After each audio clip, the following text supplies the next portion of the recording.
너희가 짓지 않은 성에서 거하고 너희가 심지 않은 포도나무의 열매를 먹을 것이고, 우리의 능력과 노력 그 이상의 축복을 약속해 주신다. 얼마나 큰 축복이고 아름다운 축복입니까? 여러분의 능력보다, 여러분의 노력보다 더 큰 은혜를 누리시는 이 가나안의 축복을 모두 누리실 수 있기를 축복합니다. 이렇게 이거 좀 부담스럽고 불공평한 거 아닙니까? 아닙니다.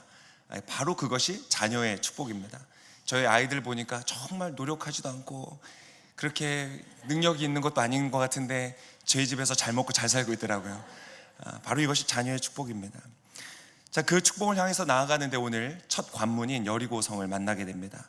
이 고고학적인 발견에 따르면 이 내벽과 외벽으로 이루어져 있는 이중성벽이고요.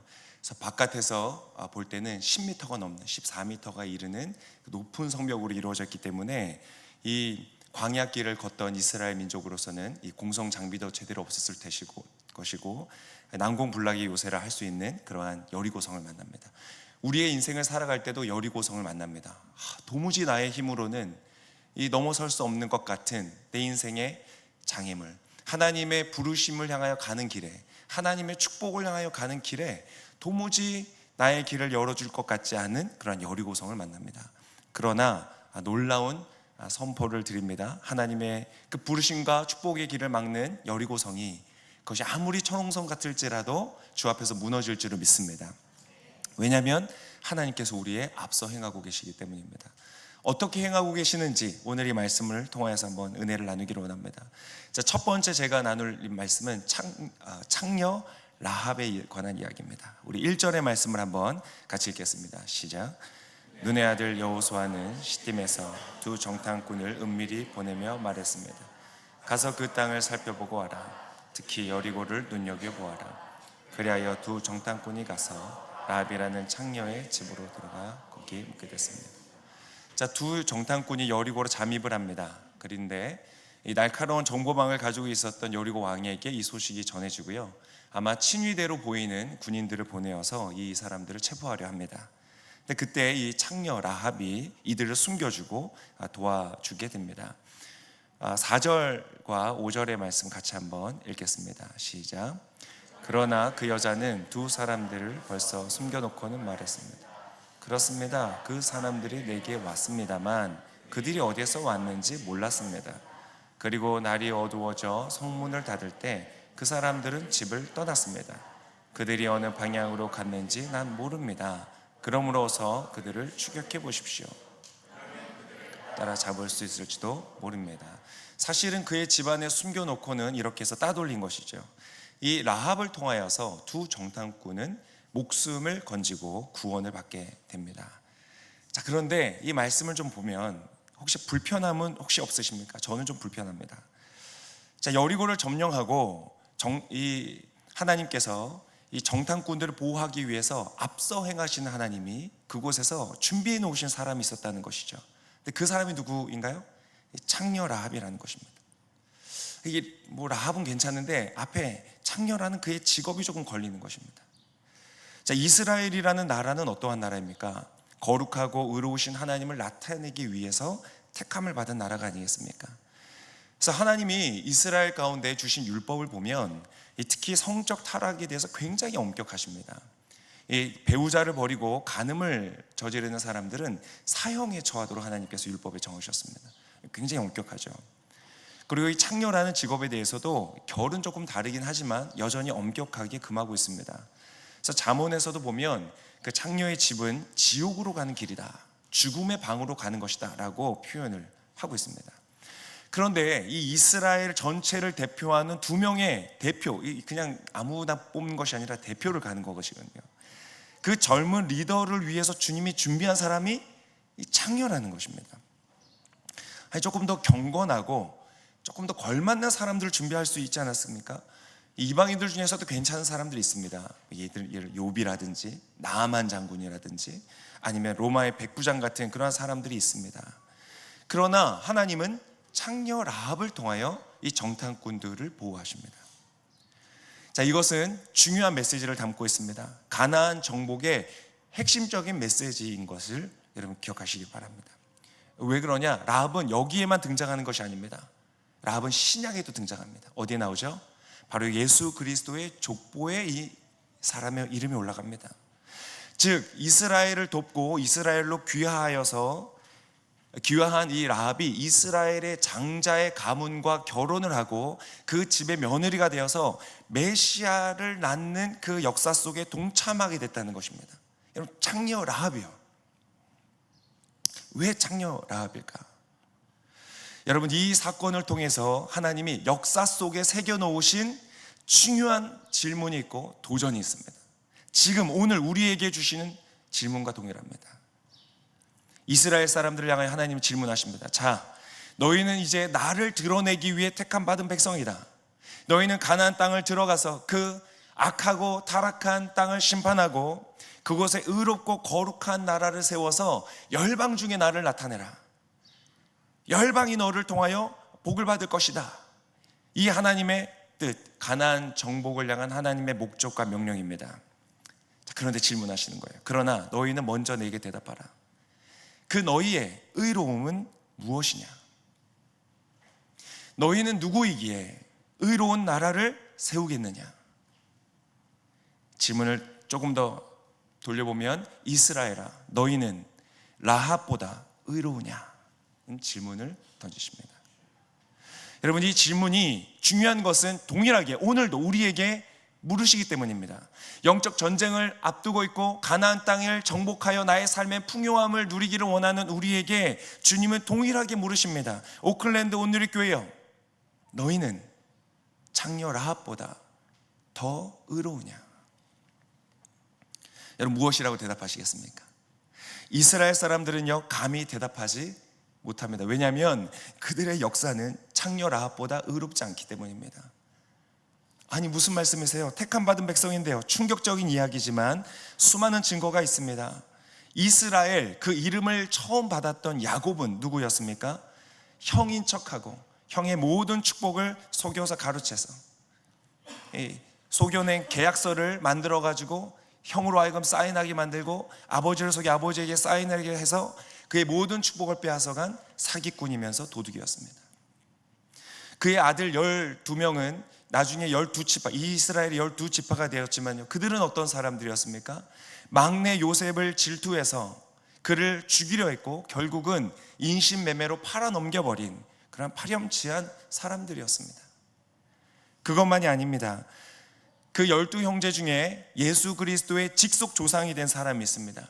지금 이스라엘 사람들을 우리가 유대인이라고 불리우는 이유, 바로 유다라는 사람인데요, 유다는 어떤 사람입니까? 그의 며느리가 창녀인 줄 알고 며느리인지 모르고 그 며느리와 동침을 하여서 임신을 하고 아기를 낳았던 그런 사람입니다. 여러분, 엉망인 가문입니다. 이스라엘이 라합보다 의로운가요? 전혀 아닙니다. 당시 창녀라는 직업에 있는 사람들은 문란해서 되는 사람들이 아니었습니다. 경제적인 이유로 어쩔 수 없이 몸을 팔게 된 사람들이었습니다. 물론 그 행위 자체가 죄의 원인이 되기 때문에 하나님께서 엄격하게 경계하시지만 오히려 창녀에 대해서는 부모들에게 하나님 경고하십니다. 너희 딸들이 창녀가 되지 않도록 너희가 애써야 된다라고 말씀하시는 것이죠. 자, 우리는 어떻습니까? 이스라엘처럼 교회는, 주님의 신부는 왕 같은 제사장이요 거룩한 나라라고 불리웁니다. 근데 여러분, 그것이 우리의 노력으로 이루어진 것입니까? 가나안 땅의 축복을 약속하실 때 우리에게 그 자격이 있기 때문에 우리가 얻게 되는 것입니까? 우리 온누리교회는 창녀 라합보다 더 의로운 존재들입니까? 아닙니다. 자, 아무튼 라합과 그의 가족은 여리고 정복 전쟁에서 유일하게 생존한 사람들이 되었습니다. 하나님의 심판을 면하고 구원받고 하나님의 백성이 되었습니다. 어떻게 그렇게 될 수 있었습니까? 여러분, 그것은 라합이 정탐꾼을 숨겨준 행위를 하였기 때문에 이루어진 것이 아닙니다. 그녀의 믿음 때문이었습니다. 11절에 그녀의 신앙 고백이 나옵니다. 11절의 말씀을 한번 같이 읽겠습니다. 시작. 우리는 그 소식을 듣자마자 마음이 다 녹아내렸고 당신들 때문에 모두 용기를 잃었습니다. 당신들의 하나님 여호와는 위로는 하늘과 아래로는 땅의 하나님이시기 때문입니다. 여러분, 이녀는 하나님을 믿는 믿음을 가지고 행하고 있는 것입니다. 그가 하나님 앞에서 구원받을 수 있었던 유일한 이유는 그녀의 믿음 때문이었습니다. 여러분, 이것은 이스라엘과 동일합니다. 하나님은 라합을 통하여 이스라엘에게 그것을 상기시키시는 것입니다. 무엇이 그들로 하여금 거룩하고 의로우신 하나님의 나라를 세우는 존재로 부름을 받게 했습니까? 창녀 라합보다 더 부끄러운 과거를 가진 그들에게 어떻게 이러한 축복이 임하고 있습니까? 바로 지난주 우리 성경 암송 지금 계속하고 있지 않습니까? 오늘 말씀도 그런데요, 바로 지난주 암송 구절이 그것을 보여줍니다. 로마서 4장 2절에서 3절입니다. 만일 아브라함이 행위로서 의롭다 하심을 받았으면 자랑할 것이 있으려니와 하나님 앞에서는 없느니라. 성경이 무엇을 말하느냐? 강조하실 때 질문하십니다. 성경이 무엇을 말하느냐? 아브라함이 하나님을 믿음에 그것이 그에게 의로 여겨진 바 되었느니라. 여러분, 오늘 여러분에게 필요한 것, 저에게 필요한 것은 무엇이냐? 바로 믿음인 줄을 믿습니다. 이 믿음이 있습니까? 창녀 라합을 통해 하나님께서 깨닫게 하신 것은 이것입니다. 너희가 나의 택함을 받은 것, 너희가 열방 가운데 나의 나라를 세우는 것, 이것은 너희가 의로운 일을 행했기 때문이 아니다.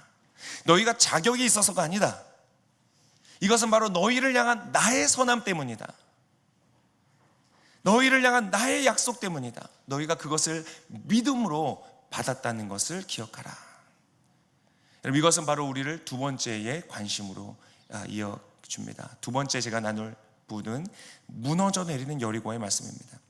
자, 여리고 성의 정복, 이것은 여러 가지로 특별한 의미를 갖습니다. 첫 번째, 이것은 가나안 점령에 있어서 첫 전투였습니다. 성경은 처음 것을 굉장히 중요하게 여깁니다. 첫 열매, 첫 부활, 첫 사랑. 왜냐하면 이 처음 것이 바로 모델이 되고 이어지는 방향이 되기 때문에 그렇습니다. 자, 두 번째, 왜 중요한 전쟁이냐? 이 기적으로 이긴 전쟁입니다. 다른 전투처럼 이스라엘 사람들이 칼을 들고 싸운 전투가 아니라 하나님의 초자연적 능력으로 개입하신 싸움이기 때문에 중요한 메시지를 갖습니다. 자, 무너진 여리고가 우리에게 전해주는 중요한 메시지가 있습니다. 기억하십시오. 한번 따라하겠습니다. 하나님의 나라가 임하면 무너지는 것이 있다. 하나님의 나라가 임하면 여러분 반드시 무너지는 것이 있습니다. 그 중에서도 여러분 여리고 성처럼 가장 먼저 하나님의 나라 앞에 무너지게 되는 것이 무엇인 줄 아십니까? 한 번 더 따라해 볼까요? 하나님의 나라가 임하면 가장 먼저 무너지는 것은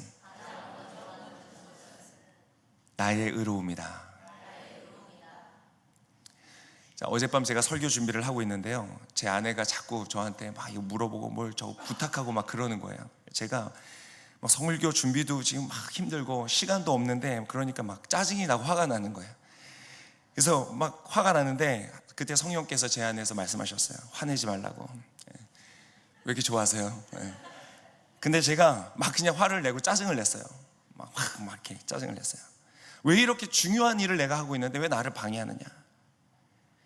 제가 오히려 저의 안에서 말씀하신 하나님이 이해가 안 됐습니다. 그리고 하나님께 말씀드렸어요. 제가 하나님, 이건 분명히 제 아내가 잘못한 겁니다. 아니, 제가 이렇게 중요한 일을 하는데 방해하고 있지 않습니까? 제가 화를 내는 건 마땅하죠.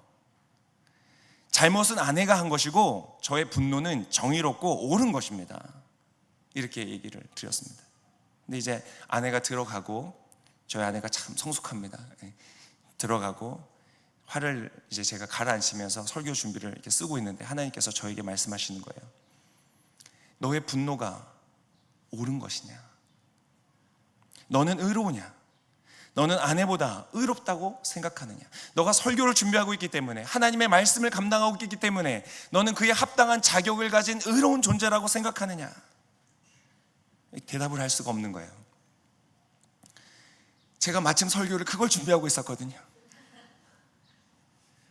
가만히 살피니까요, 이게 하나님의 일이어서 제가 화를 냈던 것이 아니에요. 그러한 의로운 분노가 아니었습니다. 그냥 내가 해야 되는 일, 내가 하고 싶은 일, 내가 집중하는 일을 방해받았기 때문에 그냥 그것이 싫었던 저의 이기적인 욕심이었어요. 이게 정말 하나님의 일 때문이었다면, 저는 하나님의 방식이었다면 저는 그렇게 화를 내지 않았을 거예요. 분노하지 않았을 거예요. 아마 마음을 다해서 아내의 일을 돕고 아마 따뜻하게 부탁했을 거예요. 여보, 내가 지금 설교를 쓰는데 조금 집중이 필요한 것 같아요. 나를 좀 도와주면 좋겠어요. 하나님의 성품을 가지고 온유함을 가지고 대했을 거예요. 그러나 제 마음은 비뚤어져 있었고 제 반응도 그만큼 뒤틀려 있었습니다. 사랑하는 아내에게 짜증을 내고 화를 내는 나의 모습이 아이들에게는 어떻게 비춰졌을까요? 그들에게 복음과 그리스도를 보여주는 것이었나요? 그렇지 않습니다. 교회에 오면 저를 보시면 어떠세요? 한없이 온화한 모습으로, 온유한 모습으로, 평생 화 안 낼 것 같은 모습으로 성도들을 맞이하지 않습니까? 그러나 가장 가까운 사람에게조차 온유할 수 없는 그러한 형편없는 나의 가식을 자녀들에게 보여주고 있는 것이죠. 그래서 설교를 쓰다 말고 회개를 했습니다. 사랑하는 여러분, 우리가 화를 낼 때, 나의 분노가 마땅한 것이라고 생각할 때 우리는 나의 의로움을 세우고 있는 것입니다. 나의 의로움에 여리고 성을 세우고 있는 것입니다. 그것은 하나님의 은혜와 하나님의 통치가 다스릴 수 없는 것입니다. 하나님, 이것은 제가 옳아요. 하나님, 터치하지 마세요. 나는 잘못이 없어요. 그 사람 잘못이에요. 그 사람은 비난받아 마땅해요. 나는 의로운 존재예요. 그렇지 않습니다. 오늘 우리는요, 그저 이스라엘 사람과 같이 오늘 주님의 은혜가 필요한 죄인들인 것뿐입니다. 창녀를 통해서라도 하나님의 구원의 손길이 필요한 존재가 바로 우리들인 것입니다. 어떠한 누구를 보면서도 나는 너보다 낫다고 말할 수 있는 사람이 없습니다. 그렇게 생각하고 있다면 우리는 우리의 여리고를 가지고 있는 것입니다. 우리의 하나님을 대적하는 가나안 땅을 가지고 있는 것입니다. 여러분, 가나안 정복해 가는 하나님 나라의 모습은 무엇이냐? 스스로 신이 되고자 하고 스스로 주인이 되고자 하는 인간의 타락한 본성, 그 죄성을 깨뜨리시고 정복하시는 하나님의 주권적인 행위를 보여주시는 것이 가나안 정복입니다. 우리의 인생을 통하여 일하기를 원하시는 하나님의 역사가 이것인 것입니다. 사랑하는 오클랜드 온누리교회 여러분, 전쟁이 선포되고 하나님의 나라가 지금 이곳에 임하고 있습니다. 그때에 우리의 의로움으로 쌓아놓은 우리의 왕국이 여리고 성과 같이 무너지실 수 있기를 예수님의 이름으로 축복합니다. 마지막입니다. 마지막 포인트는 앞서 행하시는 하나님입니다. 자, 성벽이 여리고 성이 무너지기 전에 우리는 무엇을 볼 수 있는가? 라합의 리포트를 통해서 그들의 내면이 먼저 무너지고 있다는 것을 우리는 주목하여 볼 수 있습니다. 11절의 말씀을 우리 앞부분만 한 번 더 다시 읽겠습니다. 11절 시작. 우리는 그 소식을 듣자마자 마음이 다 녹아내렸고 당신들 때문에 모두 용기를 잃었습니다. 아주 중요한 포인트입니다. 성벽이 무너지기 전에 그들의 마음이 무너져 내리고 있습니다. 혹시 여러분, 이 일이 어젯밤에 제 안에서 일어나는 것처럼 혹시 지금 이곳에 여러분 안에 일어나고 있는 분들이 있습니까? 축복합니다. 기뻐하십시오. 앞서 행하신 하나님이 여러분의 삶에서 일하고 계신 것입니다. 아, 나는 왜 이럴까?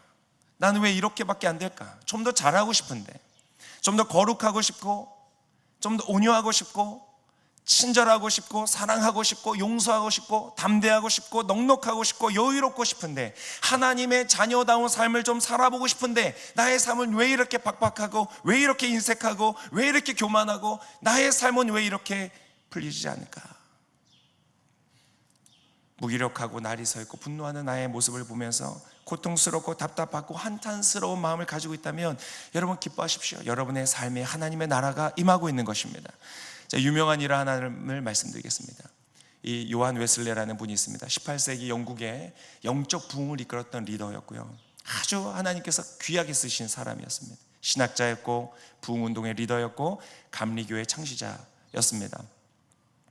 이 사람이요, 영국의 명문 옥스퍼드대를 졸업하고 신학과를 졸업하고 성직자가 됩니다. 그리고 미국에 있는, 이제 영국에서 미국으로 건너가면서 네이티브 아메리칸, 거기 있는 인디안이라고 불렸던 그 사람들에게 복음을 전하려고 선교를 떠납니다. 여러분, 선교를 가서 자신만만한 옥스퍼드에서 공부하고 그 대서양을 건너는 배에서도요, 나의 경건 생활을 잃지 않겠다. 아침부터 저녁까지 아무도 안 보는데 큐티, 말씀 묵상, 기도, 경건의 시간을 다 잡아놓고 열심히 했던 이 사람은요, 2년 동안 선교사에게 철저하게 실패하고 한 사람도 전도하지 못한 채 다시 귀국하게 됩니다. 그 과정에서 이 사람은 18세기 유명한 복음주의자들이었던 모라비안 교도들을 만나게 됩니다. 이 대서양을 건너는 배 안에서요, 그 사람들을 보게 되었는데 이 사람들이요, 너무 경건한 거예요. 아주 그 배 안에서 얼마나 더럽고 그런 것들이 많이 있었겠습니까? 그걸 다 치우면서 바다를 건너야 되는데 그거를 솔선수범하고요, 천한 일도요 막 망설이지 않고 하는 거예요. 그래서 물어봤어요. 아니, 돈도 받지 않는데 왜 이렇게 천한 일들을 하고 이렇습니까? 막 사람들이요, 이 사람들을 떠밀고 막 때리고 구타를 하거나 막 모욕을 해도요, 이 사람들이 맞서 싸우질 않는 거예요. 다 참는 거예요. 너무 온유한 거예요. 근데 그 사람들이 물어보니까 그러는 거예요. 예수님은 이보다 더한 일도 하셨잖아요. 그러면서 그 일들을 다 감당하는 거예요. 게다가 큰 파도가 왔습니다. 대서양 건너는 중에 큰 그 배의 주 도시 산산조각이 나고 물이 막 이 가판 위로 막 들이치니까 영국인들이 모여있던 선실은요 막 난장판이 됐습니다. 두려움과 공포에 사람들이 비명을 지릅니다. 근데 이 사람이 모라비안 교도들이 있는 곳에 갔더니요, 거기서는요 다 손을 잡고 잠잠히 찬양을 하고 있는 거예요. 아니, 죽을 상황인데 여러분 두렵지 않습니까? 근데 그분들이 대답합니다. 아니, 우리는 무섭지 않습니다. 어린아이에서 여자에 이르기까지 죽음이 무섭지 않습니다. 하나님이 우리와 함께 하십니다. 이러는 거예요. 이 사람의 충격을 받습니다. 그리고 그 모라비안 교도들의 지도자들 중에 한 사람과 대화를 나누는 가운데 어떤 것을 경험했는가? 이 사람이 물어보는 거예요. 지도자가, 형제님, 성령께서 친히 형제님의 영으로 더불어서 형제가 하나님의 자녀된 것을 증거하고 계십니까? 하나님이 당신을 구원하신 것을 아십니까? 스스로 확신하십니까? 자꾸 물어보는데 다 공부했으니까 모르지 없죠. 정답을 알죠. 네라고 대답하면서 확신이 없는 자기를 발견하는 거예요. 오직 믿음만으로 아무것도 필요 없이 즉시로 내가 구원을 받는다는 것이 믿기지가 않는 거예요. 내가 하나님 앞에 의롭다고 인정을 받는 것이 믿겨지지 않는 거예요. 자신의 내면을 보니까요, 모라비안 교도들이 갖고 있는 온유함도 죽음에 대한 담대함도 자기 안에는 없는 것을 발견하는 거예요. 그러면서 선교 사역에 아주 큰 실패를 경험하고 이렇게 고백을 했습니다. 나는 인디언들을 건지기 위해 미국으로 갔다. 그들을 건지기 위해서 내가 갔다. 그러나 누가 나를 건질 수 있는가? 이 믿지 않는 내 악한 마음으로부터 나를 건져낼 자가 누구인가? 나의 종교는 한 여름날의 종교다. 날씨 좋을 때 생명을 위협하는 것이 없으면 나는 자신 있고 장애물도 없고, 그러나 죽음이 내 앞에 나타나면, 고통이 내 앞에 나타나면, 어려움이 내 앞에 나타나면 내 심령에 풍파가 있는구나. 도대체 어떻게 내가 죽는 것도 유익함이라는 고백을 할 수 있겠는가? 여러분, 그의 성벽이 완전히 무너지기 전에 그의 마음이 무너져 내리고 있었습니다. 하나님이 그 안에서 행하고 있었습니다. 모라비안 교도들의 만남을 통하여, 대서양에서의 죽음의 위기 앞에서만 그 사건을 통하여, 선교 사역의 실패를 통하여 하나님은 그의 마음 안에 세워져 있는 여리고를 지금 무너뜨리고 계신 것이었어요. 이것은 로마서의 가르침과 같은 것입니다. 사도 바울이 로마서 8장에 이렇게 완전한 해방과 자유를 누리는 고백을 합니다. 그러므로 이제 그리스도 예수 안에 있는 자에게는 결코 정죄함이 없습니다. 이는 그리스도 예수 안에 있는 생명의 성령의 법이 죄와 사망의 법에서 너를 해방하였습니다. 정복하고 통치하는 가나안 축복의 다른 말이 뭐라고요? 자유라고 했습니다. 자유며 해방. 지금 이 사람은 그것을 누리고 있습니다. 자신의 나라가 무너지고 하나님 나라가 임하면서 자유를 누리고 구원의 감격을 누리는 사도 바울의 고백입니다. 여러분, 바로 그 전에 어떠한 고백이 있었는지 기억하십니까? 이 8장의 고백이 나오기 바로 직전에 7장의 말미에 바울은 이렇게 고백하고 있었습니다. 오호라, 나는 곤고한 사람이로다. 누가 나를 이 사망의 몸에서 건져내랴. 그의 내면에서부터 그의 의로 세웠던, 이 정도면 괜찮지, 나는 괜찮은 사람이야 라고 생각했던 그것들이 무너지고 있었던 것이죠. 요한 웨슬레이의 고백이 바로 여기서 나온 것입니다. 누가 나를 이 불신과 악함과 거짓 속에서 건져줄 것인가? 여러분 어떠십니까? 혹시 여러분은 자신을 구원하기 위하여 신앙생활을 하십니까? 아니면 구원을 얻었기 때문에 신앙생활을 하고 계십니까? 여러분 안에는 기쁨과 평강의 열매를 맺고 있습니까? 아니면 이방인처럼 두려움과 불안의 열매를 맺고 있습니까? 요한 웨슬레는요, 그 이후로 그 리더의, 모라비안 리더의 이 조언을 받으면서 자신도 잘 믿어지지 않는 믿음으로 말미암는 구원을 설교하기 시작합니다. 근데 그때요, 자신의 의로운 왕국을 세우고 있었던 많은 영국 교회들이요 냉담하게 반응을 합니다. 그리고 등을 돌리기 시작합니다. 요한 웨슬레는 점점 더 고립되어져 갔습니다. 그러던 어느 날 결정적인 순간이 옵니다. 마치 여리고를 마지막 10바퀴를 돌았을 때처럼 웨슬레가 올더스 게이트 스트리트라는 곳에 저녁 집회를 참석하러 갔을 때에 누군가 루터가 쓴 로마서의 강에서의 서문을 읽는 것을 그의 귀로 듣게 됩니다. 그리고 갑자기 그의 마음속에 감동이 일어나기 시작합니다. 성령께서 역사하기 시작하시는 것입니다. 그의 성벽이 완전히 무너져 내리기 시작했습니다. 그리고 고백합니다. 내가 지금 그리스도를 의지하고 있다는 것, 나의 구원에 대하여 오직 그리스도만을 의지하고 있다는 것에 확신이 생겼다. 그의 믿음 속에서 그의 노력으로 의로움을 얻으려고 하고 그의 종교적 열심으로 구원을 이루려고 했던 그의 인본주의적인 여리고가 완전히 무너져 내렸습니다. 그래서 그는 거듭나게 됩니다. 여러분, 이것이 하나님의 나라가 임할 때 나타나는 역사입니다. 여러분, 가장 중요한 질문을 여러분에게 한번 드리겠습니다. 여러분의 여리고는 무너졌습니까? 이것은 놀라운 축복입니다. 나의 의로움이 무너지고 나의 주장이 무너지고 나의 왕국이 무너지고 내가 그리스도와 함께 죽고 내 안에 그리스도께서 사시는 것, 이것이 중생하는 것, 돌이키는 것, 회개하는 것, 거듭나는 것, 이것은 엄청난 축복인 것입니다. 하나님의 나라가 우리의 삶을 그렇게 완전히 다스리시는 역사가 있으시기를 축복합니다. 예수께서 우리를 위하여 죽으심으로 내가 구원을 얻었다. 나의 행위가 아니요 나를 하나님의 자녀를 삼으셨다. 이것을 믿음으로 받아들이고 완전한 승리, 완전한 자유, 완전한 기쁨을 누리시게 되기를 예수님의 이름으로 축복합니다. 아멘.